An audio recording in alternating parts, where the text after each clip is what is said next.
हरि कथा और जो भी कहे सो गीत,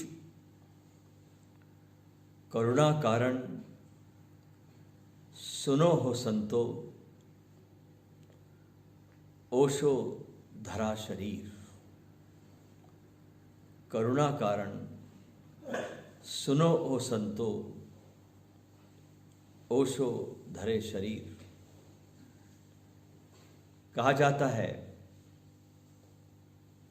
कि पूत के पांव पालने में ही दिखाई पड़ जाते हैं। ऐसे ही ओशो का जो बचपन का बाल्यकाल है वो भी कम महत्वपूर्ण नहीं है। बहुत से गुणों को ऐसा लगता है कि वे अपने साथ ही लेकर आए थे, जिसमें पहला गुण उनका था निर्भीकता। किसी भी बात का वे भय नहीं करते थे। भय उनके भीतर रंच मात्र भी नहीं होता था। साहसी थे।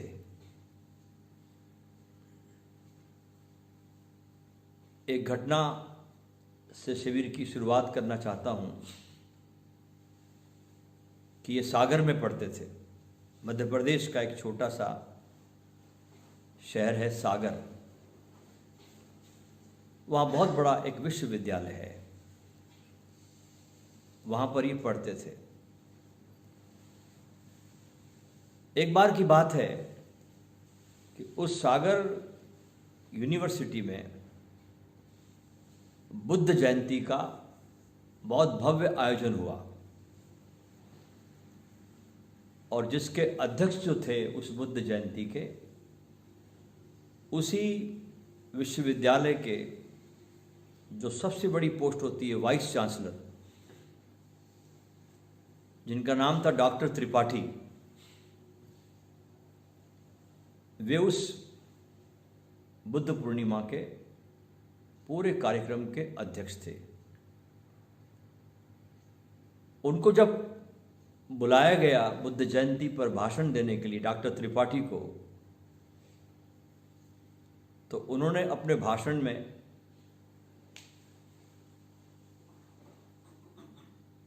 एक बात कहा कि मैं हमेशा यही सोचता रहा कि काश मैं भी बुद्ध के समय में उत्पन्न हुआ होता। ये हम सब की बात है। हम सभी सोचते हैं काश हम भी कृष्ण के ज़माने में होते, बुद्ध के ज़माने में होते, काश हमने नानक को देखा होता, कबीर को देखा होता। ये हम सब में बात उठती है। तो त्रिपाठी कहने लगे कि काश मेरे मन में हमेशा ये चिंतन चलता है कि मैं बुद्ध के समय में उत्पन्न हुआ होता और उनके चरणों में बैठकर उनकी प्रज्ञा को समझने का प्रयत्न करता कि बुद्ध की प्रज्ञा क्या है। उनके ज्योतिर्मय प्रकाश में मैं नहाता।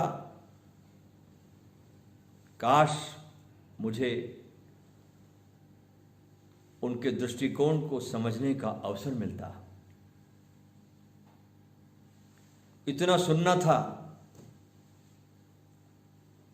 कि तुरंत रजनीश खड़े हो गए पूरी सभा में और खड़े होकर कहा, कृपया 1 मिनट को रुकिए। देखना, वाइस चांसलर को बोल रहे हैं, किसी साधारण आदमी को नहीं बोल रहे। 1 मिनट रुकिए, ठहरिए। वाइस चांसलर बोले, क्या बात है, क्या मैंने कुछ गलत कहा? रजनीश बोले, जी हां, आप बिल्कुल गलत कह रहे हैं।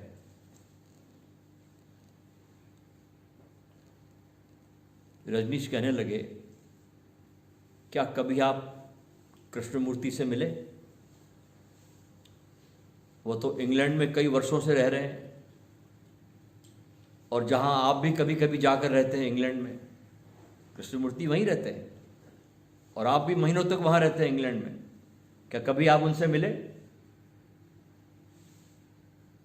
क्या कभी उनके चरणों में बैठकर उनके ज्ञान को, उनकी प्रज्ञा को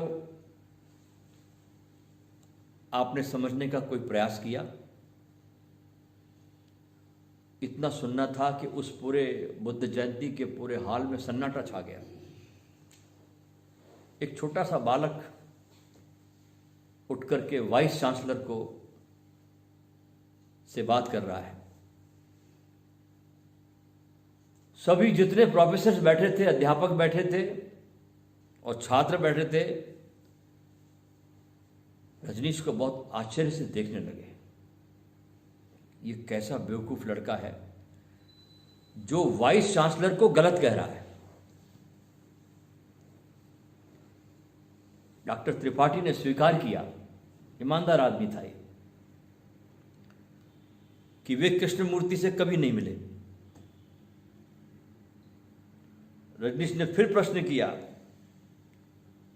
कि क्या कभी आपने महर्षि रमन के दर्शन किए? वो अभी कुछ ही वर्ष पहले तक जीवित थे इस देश में। क्या कभी आप रमन महर्षि के दर्शन करने गए? आपके साथ कई वर्षों तक भारत में वे जीवित रहे, रमन महर्षि, और दक्षिण भारत की अरुणाचल पहाड़ी पे वे जीवन भर रहे, और उन्हें पूरे विश्व में बुद्धत्व प्राप्त करने वाले महापुरुषों में से एक माना जाता है, रमन महर्षि को। अच्छा, क्या कभी आप मेहर बाबा से मिले? वाइस चांसलर को पूछा जा रहा है कि इस समय सब जीवित थे ये लोग। कृष्णमूर्ति भी थे, रमन महर्षि भी थे, और मेहर बाबा भी थे। पूछ रहे रजनीश कि क्या कभी आप मेहर बाबा से मिले? तो डॉक्टर त्रिपाठी ने स्वीकार किया कि वे न तो कभी रमन महर्षि से मिले, न कृष्णमूर्ति से मिले, और न मेहर बाबा से मिले। तो रजनीश बोलने लगे कि यदि आप गौतम बुद्ध के समय भी होते तो यह बात तय है कि आप उनसे कभी नहीं मिलते।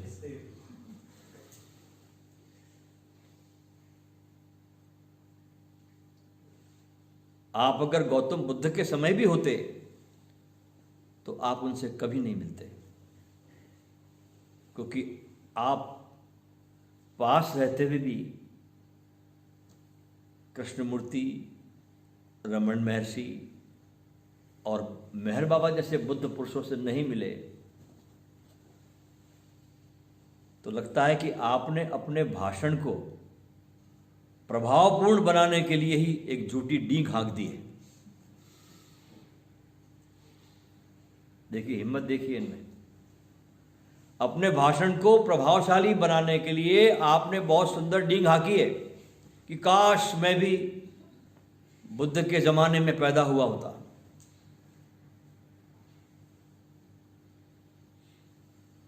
आप केवल न दूसरों को मूर्ख बना रहे हैं, बल्कि आप अपने को मूर्ख सिद्ध कर रहे हैं। आप शायद ये सोचते होंगे मिस्टर त्रिपाठी, रजनीश बोलने लगे, कि आप में ही कृष्ण, रमन महर्षि और मेहर बाबा से कहीं आपके अंदर ज्यादा प्रतिभा, ये आपको भ्रम पकड़ा हुआ है। और ये तीन बुद्ध पुरुष क्या कर सकते हैं, आपके मन में ये ख्याल आया होगा।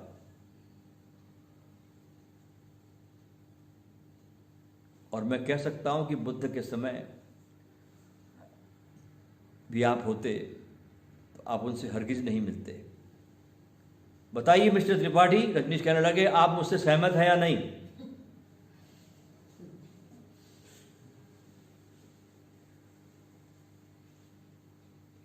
पूरे हॉल में निस्तब्धता छा गई। एक छोटा बच्चा, स्टूडेंट सागर विश्वविद्यालय का, और वाइस चांसलर से एनकाउंटर हो रहा है। बड़े बड़े स्कॉलर, बड़े बड़े प्रोफेसर्स वहाँ बैठे, बोलने की हिम्मत नहीं करते वाइस चांसलर के सामने। और ये व्यक्ति, ये बच्चा निर्भीकता से कैसे सवाल उठा रहा है, देखिए आप।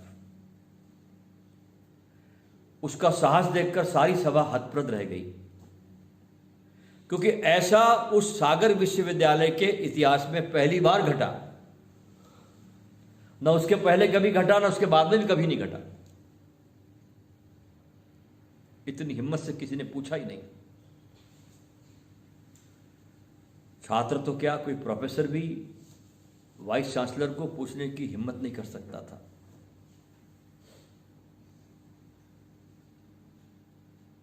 लेकिन इससे ज्यादा आश्चर्य पूरी सभा को, प्रोफेसर को तब हुआ जब डॉक्टर त्रिपाठी ने कहा रजनीश की तरफ देखकर कि तुम शायद ठीक कह रहे हो, वास्तव में मुझे बुद्ध पर बोलने का कोई अधिकार नहीं है, क्योंकि उनके ध्यान और निर्वाण और मोक्ष में वास्तव में मेरी कोई दिलचस्पी कभी नहीं रही। हालांकि कृष्णमूर्ति, रमन महर्षि, मेहर बाबा मुझसे जरा भी दूर नहीं थे, बहुत पास रहते थे। मद्रास के विश्वविद्यालय में, मद्रास यूनिवर्सिटी में मैं कई बार गया भी, वहाँ मेरे भाषण भी हुए। और अरुणाचल प्रदेश वहाँ से बस कुछ घंटों की दूरी पर था। 2-3 घंटे से कार में वहाँ मैं आसानी से जा सकता था। इसी तरह मैं कई बार पूना के विश्वविद्यालय में भी गया भाषण देने। और उन दिनों पूना में मेहर बाबा रहते थे, निवास करते थे। इनकी जो गुरु थी वो थी बाबा जान, मेहर बाबा की। एक चौरस्ते पर एक फकीर की तरह बाबा जान रहती थी। और कहते हैं कि छुटपन में मेहर बाबा वहां से स्कूल जाया करते थे। बाबा जान की दृष्टि उस महिला की कृष्णमूर्ति पर पड़ने लगी। और एक दिन ऐसा हुआ कि बाबा जान ने मेहर बाबा को अपने पास बुलाया, उसका माथा चूमा और कहते कोई बिजली चमक गई मेहर बाबा में। तो त्रिपाठी कहने लगे कि मैं चाहता तो इन तीनों से मिल सकता था, और मैं जानता भी था कि ये तीनों महापुरुष बुद्ध है, लेकिन मेरी कोई दिलचस्पी नहीं थी। फिर वो रजनीश की तरफ घूमकर बोले, मैंने अपने भाषण में जो भी आज झूठ बोला है उसके लिए मुझे बहुत खेद है, और मुझसे कभी मेरे घर पर आकर मिलना, तुमसे मैं और कुछ बातें करना चाहता हूं। और वाइस चांसलर ऐसा कहकर अपने कार में बैठकर घर चले गए। उनके जाने के बाद उनके ही क्लास के दर्शन शास्त्र के जो वो रजनीश को पढ़ाते थे, एक प्रोफेसर बोले ये सब ठीक नहीं हुआ, तुम्हारा स्कॉलरशिप, तुम्हारा भविष्य, तुम्हारी एमए की डिग्री, सब कुछ वाइस चांसलर के हाथ में है। तुमने उनको मूर्ख कहा है, वो तुम्हारा स्कॉलरशिप कैंसिल कर सकते हैं, वो तुम्हारी मौखिक परीक्षा के लिए ऐसे खतरनाक प्रोफेसर को भेज सकते हैं जो तुम्हें फेल कर देगा। एमए के बाद तुम्हारा जो रिसर्च का स्कॉलरशिप है उसको भी वाइस चांसलर रोक सकता है। रजनीश ने उत्तर दिया कि आप किसी बात की चिंता ना करें, जब मुझे चिंता नहीं तो आप क्यों चिंता कर रहे हैं।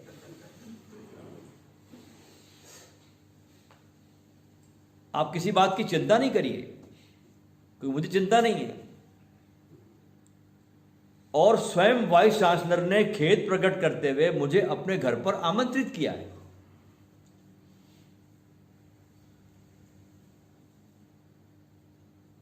प्रोफेसर बोले, तुमने इतनी बड़ी गैदरिंग के सामने, कॉलेज की गैदरिंग के सामने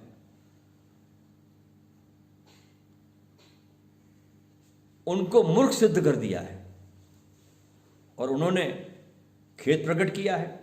ये कोई मामूली बात नहीं है। मुझे पूरा भरोसा है, मेरी पूरी आशंका है कि कहीं तुम्हारा अनिष्ट न हो जाए। जब रजनीश डॉक्टर त्रिपाठी के घर उनके बंगले पर मिलने गए, अब देखना,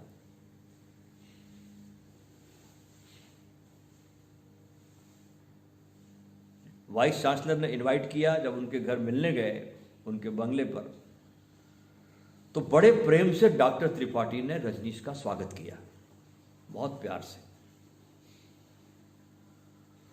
और उनका सम्मान करते हुए कहा कि मेरे पूरे जीवन में,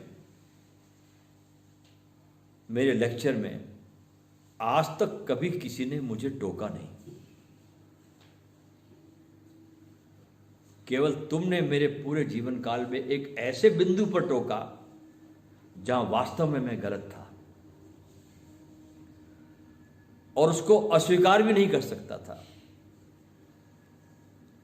मैं तुम्हारी हिम्मत, तुम्हारे साहस और तुम्हारी निर्भीकता से बहुत प्रभावित हो गया हूं,